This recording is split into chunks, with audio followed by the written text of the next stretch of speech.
great speakers we got today, huh, everybody? Everybody, just look back. I mean, we've got to have about 200 people here today. I mean, this is just fantastic. And just remember, you're one person, but you have friends, you have family, so we have to get the message out across the state of Massachusetts. All right, so next up we got Senator Hedlund. He was first elected to the Massachusetts State Senate in 1990. He's currently going to his 9th term as a Massachusetts State Senator. Senator Hedlund prides himself on being a reformer who stands up for the taxpayers and toll payers. In 1997, he voted against the Massachusetts Highway Systems Bill, a bill that tied payments of big dig bonds and turnpike tolls. So right now I'd like to introduce Senator Hedlund. You can call me Bob, Mike, next time. Hey, Bob. Happy to be here. Hello, fellow cynics, and I just want to say, I guess Mike did a great job setting this up. It looks as though we have in our midst a community organizer. He someday can be president of the United States. As Mike pointed out, I did vote in 1997 against the Metropolitan Highway Bill. It's one of those things that we look back, and it was a tragic, tragic mistake. We had a governor at the time tied to a no new taxes pledge, and we had a legislature that went into cahoots with the governor to take the easy way out of a tough decision at that time. And what has happened? Now we're kind of reliving history. I heard President-elect Obama talk about the definition of insanity, doing the same thing over and over and expecting a different result. Well, that seems to be the case every time we run into problems with the big dig. We see the same mistakes being made time after time again. We don't see the reforms being made that Senator Brown talked about. Some of the plans that Christie has talked about get ignored. The easy way out, once again, go to the pockets of the toll payers. Big mistake. And talk about a lack of accountability throughout this entire process, which has led us to this point also. It seems as though we've had elected officials that supposedly represent us, but have displayed the fact that they don't represent us. It seems as though they've represented the interests of Bechtel. They've represented the interests of the people who are at the trough throughout this big dig project, and we are left with the bills. And they're expecting once again to go back to the toll payers to solve this particular problem. The time to implement a gas tax was 12 years ago.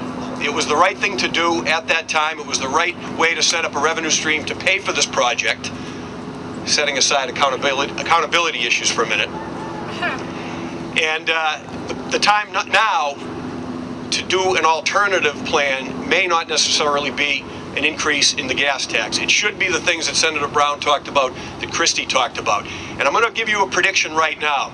The Patrick administration, as you can see through their actions, is resistant to suggestions that an alternative to this toll hike is a gas tax. And the reason being, they're going to come back to the motorists and businesses of the Commonwealth of Massachusetts next year, after this toll hike settles in, and look to utilize a gas tax to bail out the MBTA, which right now, folks, finds himself $8 billion in debt, the most indebted transit system in the United States of America. So hold on to your wallets for that one, because that's coming. And I just wanted to point out one thing about the gentleman that was our keynote speaker, Christie Myhos.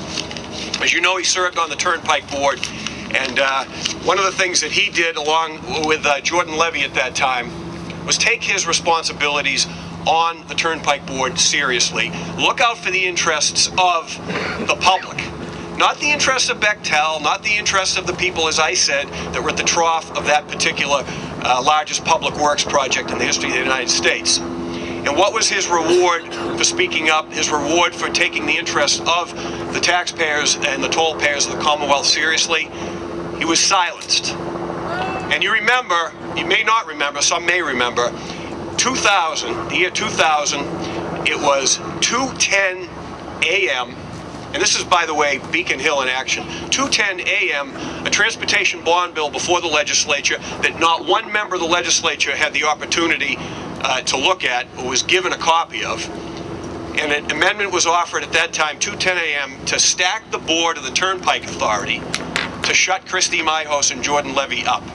And that passed with only one dissenting vote in the entire legislature, myself at that time. And I was the only one to actually speak up, but it was sad what was done for someone that took his responsibility seriously.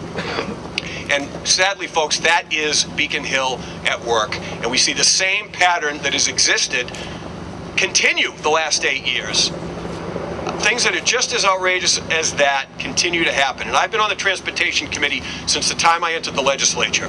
And I've looked at the way some of the folks who have served on that committee and people in leadership positions have conducted themselves. And I wasn't sure if they were working for the people that sent them to Beacon Hill, or if they were working for the contractors who were working on the Big Dig project, or if they were working for Bechtel.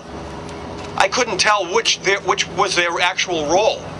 And as I said when Mike introduced me, I thank Mike for pointing out the fact that I did look at my responsibility and look at the big picture and didn't take a parochial view back in 1997 as to how we should fund the Big Dig. And I did vote against that particular funding scheme or scam, whichever word you prefer.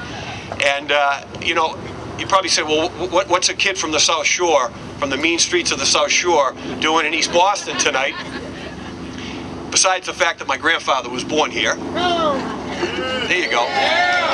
But the fact is, what's right is right and what's wrong is wrong. And the right thing to do in 97 was not to support that funding scheme, to take a broad-based revenue source, implement that. And the right thing today is not to support this toll hike and to fight this toll hike and overturn this toll hike and do the right thing and look at the reforms that need to be done.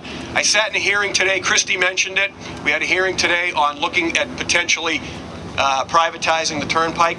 Whether you agree with that or not, one of the statistics that came out today in that hearing was the average cost of maintenance and overhead for tolling authorities throughout the United States of America is about 40 cents on the dollar.